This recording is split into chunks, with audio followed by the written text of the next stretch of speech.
Ya saudara, kembali lagi bersama saya Rina Muslihat dalam Sapa Sukabumi. Dan kali ini saya juga masih bersama dokter yang ini saya akan bertanya dulu kepada Dokter Yosef.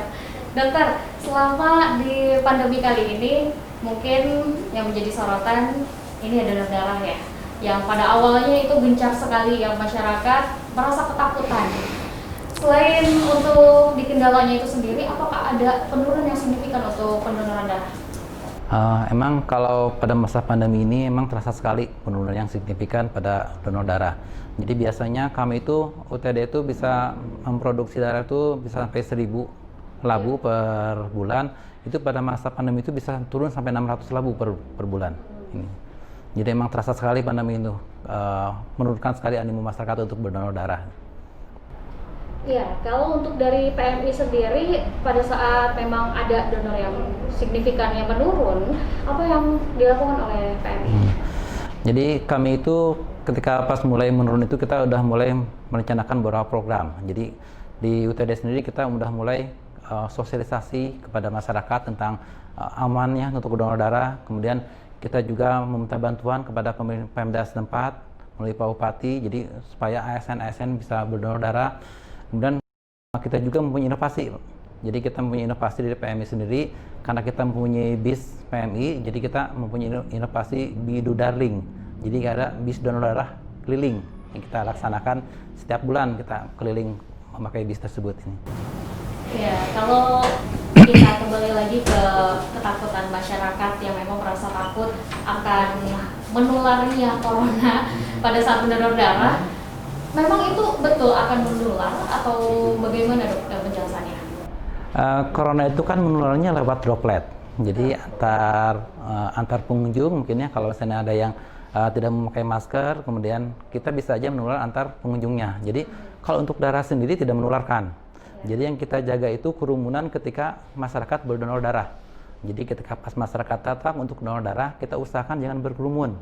Kemudian kita juga pakai protokol kesehatan, memakai masker, kemudian hand sanitizer. Jadi supaya kita menghindari penularan lewat droplet antar pengunjung ataupun baik antar pengunjung ataupun ke petugas kita ininya. Tapi kalau untuk pada saat masyarakat ingin mendonorkan darah sendiri, apakah ada beberapa proses yang berbeda mungkin sebelum adanya pandemi dengan sekarang ada pandemi? Tentu saja berbeda, Mbak. Jadi biasanya kan kalau seandainya datang langsung bisa didaftarkan, tapi masa pandemi itu pas datang tuh kita wajibkan kalau di sini wajib cuci tangan dulu di depan. Udah cuci tangan, kemudian kita cek suhu dulu. Ketika kalau udah cek suhu misalnya dia tidak demam, baru kita cek juga dia harus wajib pakai masker. Setelah itu baru kita proses untuk pendaftaran donor darahnya.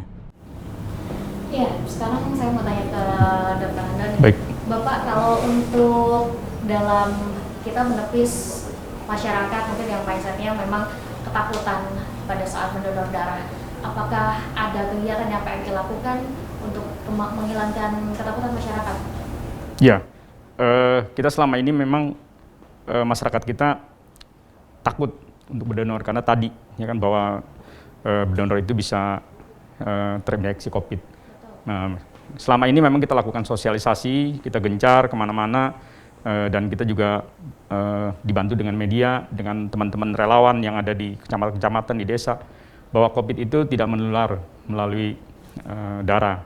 Dan kemudian semua persyaratan yang ada di protokol kesehatan kita laksanakan dengan baik.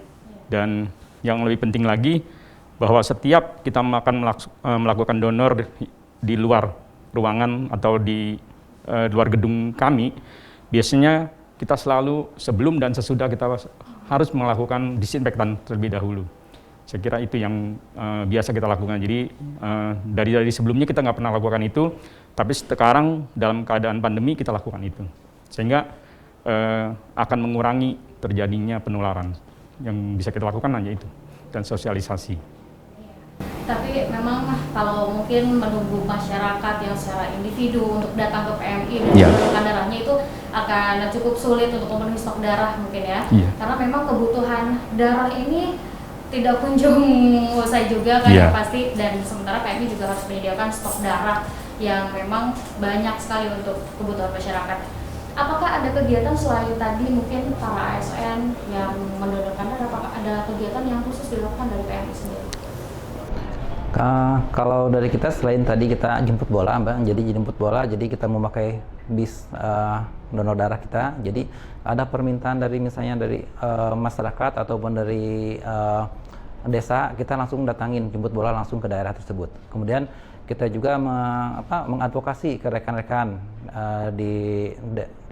relawan-relawan yang di desa untuk bisa mengadakan donor darah di sana. Kalau untuk upaya nih Bapak, upaya pada saat ini kan pandemi ini kita belum tahu untuk kapan sih berakhirnya Pak ya. Betul.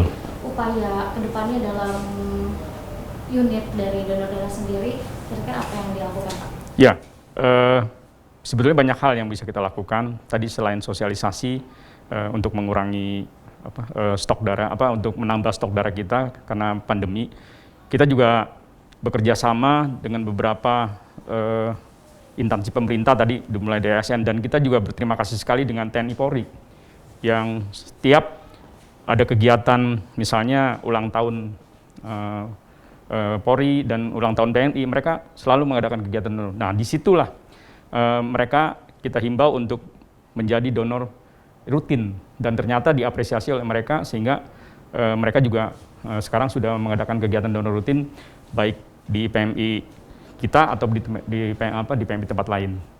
Nah, kemudian kita juga sedang berusaha agar peralatan kita yang ada di UDD kita bikin modern, karena kita selama ini PMI kita belum bisa membuat komponen darah, karena darah itu satu labu darah itu bisa dibikin 4 komponen, sehingga stok darah yang nantinya kalau seandainya kita punya peralatan itu, maka akan luar biasa. Minimal kita tidak akan kekurangan stok darah lagi. Itu kedepannya yang kita harapkan, dan moga-moga bisa terrealisasi tidak di tahun ini, mungkin tahun yang akan datang. Nah, kalau itu udah ada, saya kira masalah stok darah kita nggak akan susah lagi.